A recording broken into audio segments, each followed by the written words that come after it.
Basically, so I mean, I've gotten interested in hypebeast culture just because, like, growing up, I always thought shoes were cool. Shoes was like my entry point, and it wasn't hype shoes to start. It was like, oh, this pair of sneakers looks hella cool, and it's only $60. But as I got older and older, and especially when it came to college, and I saw people wearing a lot more expensive shoes and starting to understand what that was, just because the way I am, and I kind of like the interesting looks, I started to kind of like hypebeast culture. Not necessarily as much with the clothing, though I'm kind of into it now, but the shoes I was always into. And then because of that, I started doing some research. I'm like, why do these shoes sell out in within seconds? People have to write bots for it, and then even though they It's sell true. for $100, if I go on StockX right now to buy them, it'll be $800 for just because it's a That's limited true. release. That's true. And I was interested in why, so I started looking into it a little bit. And basically, hypebeast culture actually started off as a little bit of a counterculture movement. So I know a lot of times right now when we think of hypebeast culture, we think of like very intricate and interesting designs and all of that stuff. But that's not what it started as. Especially if you think of like the most classic example of a hypebeast brand, Supreme, right? Supreme is Word. famous for just a box logo on just a normal T-shirt, on a normal Dude, hoodie. yeah, it's all brand. It's like It's all it's brand. not. It's nothing like even great looking. It's just Right. brand. So and it started like that because it mostly started in LA and London, among like people, skaters, and like that kind of culture who were wearing the high waters, were wearing the beanies, and they felt this simple design was like the opposite of what like Gucci is coming out with, like 6 million, like a shiny silk, like metallic pattern on every dress and like t-shirt they make. Like, what the fuck? But so it started off like that, and people got into that, but the basic business model of it became the simplest way to think about it. They just limited the supply so much that no matter what, the demand will be greater than the supply. So the way hype grease culture, hype clothes are sold, especially in the beginning, not to this point, is that they're dropped on a certain day, like once a season, and they're sold at like not cheap prices, but definitely not unreasonably expensive prices. Like if I went on the Supreme website right now to buy a box hoodie, and like on the day of the drop, it would be no more than $100, $150.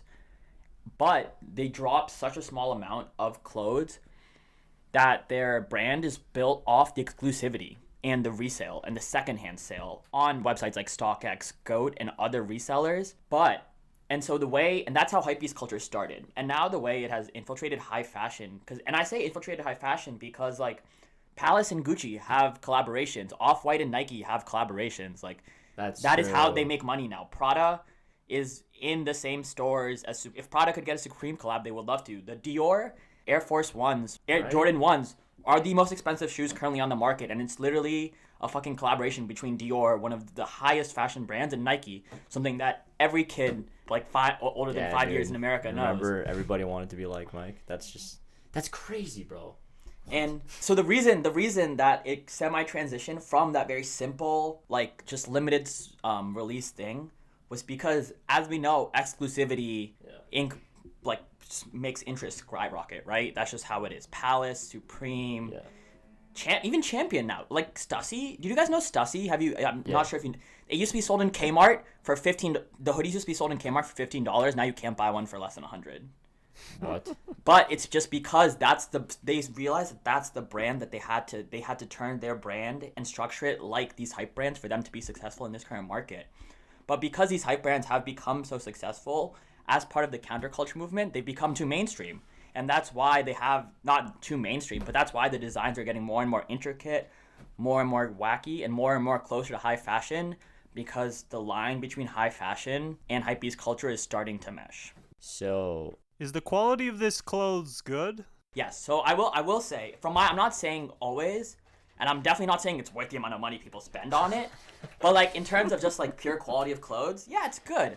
But it's the same way. Is the quality of like a Gucci T-shirt good? Yeah, it'll last you a while, but does it make it worth an $800 T-shirt? I could buy a T-shirt for $100 that'll still last me the rest of my life. If You sure you don't want some Gucci flip flops? You don't need that in your life? No, I definitely do, but I don't have the money for I it. definitely do need that in my life. I just don't have the money for it right now. Respect. All right, wait. So, how would you define then a hype brand? Like, what do you think like constitutes that? It's a very hard question, and and the reason I know it's so hard is because I've tried to explain it to my sister, and she just like doesn't understand. And I was hearing myself explain it to her, and I wouldn't understand if I was her either. Perfect. So now everybody way- else you can yeah, confuse them. it's so- Something that looks cheap that costs a lot of money. and it's decent. So it's like the quality is decent, it looks cheap, and it's priced really expensive. There you go. I defined Hypebeast for you. I don't know if I necessarily agree with that. That's Only yeah, because that's a little generalized. I'm thinking of Supreme mainly, that stupid rectangle that is nothing. And you sell that for hundreds of dollars. Like, why can't we do that? Let's make a But see, you rectangle. can, and Supreme isn't the one who's selling it for hundreds of dollars. It's the person who gets it on the Retailers drop. oh, that's true. The secondhand. Supreme is not Okay. selling their hoodie for an actually unreasonable rate, but they're giving the amount of demand that will make their clothing very sought after, and that's why all their drops sell out within like seconds. Like if you don't have like a bot, you almost can never get any of the really good releases. Understood. Word. Alright, but yeah, define it for me. Okay, so At least a time too. the way I look at Hypebeast culture is he had it partly right. It's clothing that is like pretty decent, not necessarily amazing, not like brands you would consider, especially like 10 years ago, like the top brands in the world that drop clothes for expensive but not unrealistically expensive price. But when they drop that kind of clothing, the demand and just the quantity of clothing that they sell is less. So even if it's not one of the ones that sells out immediately, it'll sell out within a week. And that limited exclusivity, as you go further and further into time, there's less and less of the clothes, so the value goes up. Like currently, I recently bought a Weeknd hoodie, right? Like the Weeknd dropped an album. I'm a really big Weeknd fan, and he released some merchandise that was a collaboration with V-Lone, another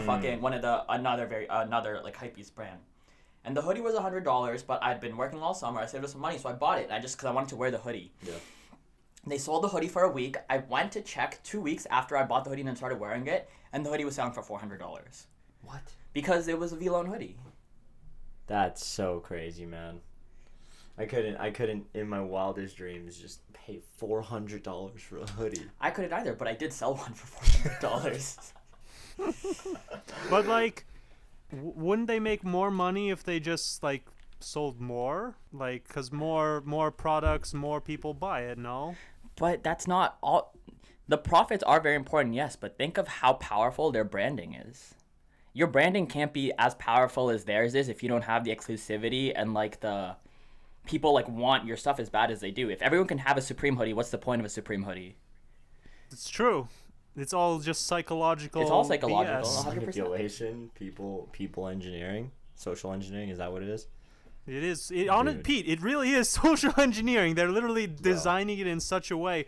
I saw a meme picture or just a picture of like, so like you have like a jacket that costs $100 and nobody wants to buy it, and then you take the same jacket, make it cost the same $100, but make it look like the original price was $200 and it's 50% off. And now everyone wants that jacket because they think they're getting a great deal. Wow. So that's just one example of psychological warfare. And then the worst part used. is if you take that same jacket and take off the original logo, put a Supreme logo on it, you can inflate the price. $700.